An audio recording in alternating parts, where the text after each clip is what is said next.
dependable? Say you'll be there at a certain time. Does it happen? Are you punctual? Do you keep your promises? Yes, I'll pray for you. Do you remember? Return what you've borrowed? Faith is learning to depend on God in every circumstance.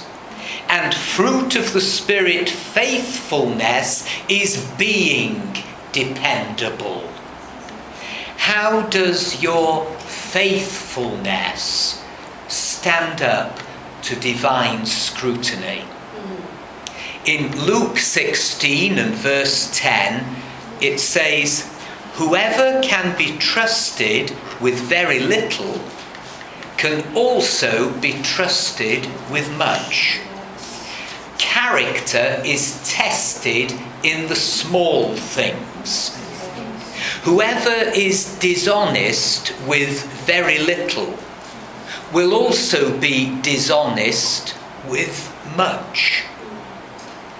Very often we say, oh, well, if you'd give me a real job of responsibility, then I would rise to the occasion and I would be able to do it wonderfully. But the reality is that the test of character first comes in small things. Can you clean that room successfully without someone coming in and having to do it again? I'm thinking of a teenager. We were laughing with them a while back, and the teenager said about his sister, he said, "Bedroom? Tidy bedroom? Her bedroom's a landfill site." You know, how dependable are we? There was a father who kept a jug of whiskey hidden, and it was his habit to go out to the barn every morning for a quick swig of whiskey. And one day it snowed, and the snow lay thick on the ground. And as he walked out to the barn, someone followed him. And he realized there was someone coming behind, so he stopped and turned round. And he saw that his son was stepping in his footprints. He said, "What are you doing?" And the boy said, "I'm following in your footprints." The father said, "Go back home." The dad went on and smashed the jug because he realized someone was following him. If someone's following you, where are you leading them? The word talks about being imitators. Paul says, "Imitate me, follow me as I follow Christ." If someone is following you, where will you lead them? If your lifestyle is being copied, then will that build Christ-like character in those who want to be like you? In Deuteronomy chapter 7 and verse 9, "Know therefore that the Lord your God is God. He is the faithful God, keeping his covenant of love to 1,000 generations of those who love him and keep his commands." Our God is a faithful God. He requires his people to be faithful also. Faithfulness is love trusting.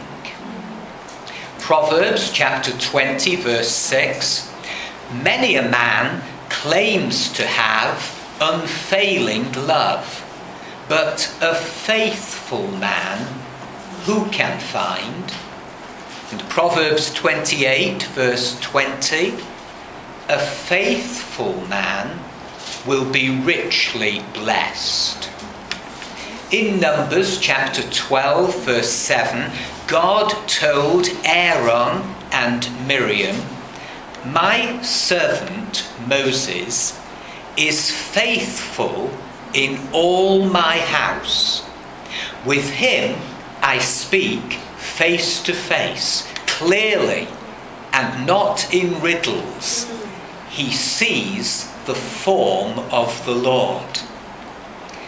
Nehemiah chapter 7 and verse 2 is interesting. The wall has just been rebuilt around the city of Jerusalem.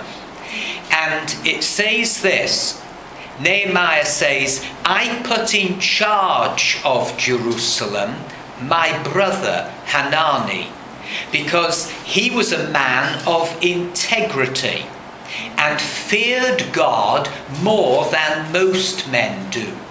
The Authorized Version says, "He was a faithful man who feared God more than most men do." And Proverbs 27 and verse 6 in the Authorized Version, "Faithful are the wounds of a friend, but the kisses of an enemy are deceitful." There's a great verse in 1 Samuel chapter 26 verse 23, and it's when David has again spared the life of King Saul. And David says this, "The Lord rewards every man for his righteousness and faithfulness. The Lord gave you into my hands today, but I would not lay a hand on the Lord's anointed." This is one reason why David was a man after God's own heart. He was faithful. There was faithfulness running through the life of David. So many people are puzzled and say, why was David a man after God's own heart? All they can remember about him is that he killed a giant and he had an extramarital affair with a married woman, and that's all they can remember about him. But God says he's a man after my own heart. When faced with that sin of infidelity, he confessed he was a sinner and came straight back to God. He would not seize the throne. He would wait upon God until the right time came. He refused to make it happen. He would not lay a hand on the Lord's anointed, though Saul was ready to kill him. Sometime the sweet singer of Israel would so charm Saul, and then he would pick up a javelin and fling it at David, and David would do a neat body swerve, but he realized, this is a madman. This man wants my life. But what David wanted more than to be king was to live for the King of Kings and fulfill his destiny in the timing of God.